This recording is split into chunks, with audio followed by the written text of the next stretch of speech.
सत्ता का सबसे बड़ा डर यह है कि कहीं जनता एकजुट होकर अपनी बुनियादी जरूरतों पर सवाल ना पूछने लगे, इसलिए वह विवादों का उत्पादन करती है।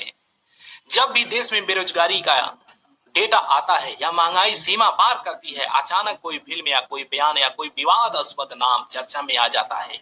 यह कोई इत्तेफाक नहीं बल्कि एक सुनियोजित तर्क, कैलकुलेटेड लॉजिक है। पुरानी तानाशाही आवाज दबाती थी, नई तानाशाही आवाजों का शोर बढ़ा देती है, इतना शोर की काम की बात सुनाई ना दे।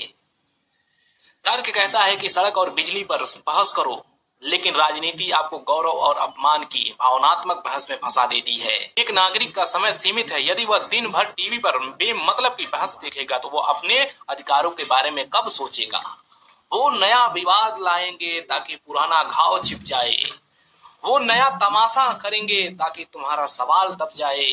तुम मांगोगे नौकरी, वो तुम्हें दुश्मन दिखाएंगे। तुम मांगोगे अस्पताल, तो वो तुम्हें इतिहास पढ़ाएंगे। तर्क की कसौटी पर इस शोर को जरा तौलो, बंद आंखों से नहीं अब खुली आंखों से बोलो।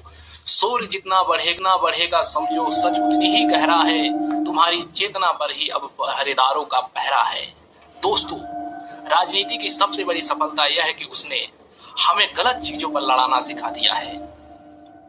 आज हम इस बात पर लड़ रहे हैं कि किसका झंडा बड़ा है, किसका नारा ऊंचा है या किसका इतिहास सबसे ज्यादा गौरवशाली है। लेकिन क्या हमने कभी सोचा है कि भूख का कोई झंडा नहीं होता?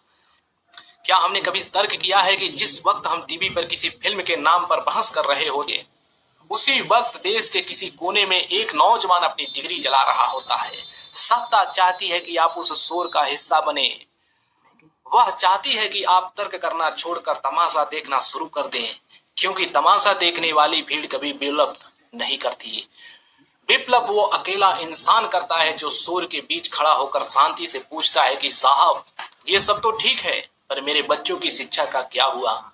उस एक सवाल में ही सारी क्रांति छिपी है। हम उस बहस का हिस्सा नहीं बनेंगे जो सत्ता ने हमारे लिए चुनी है।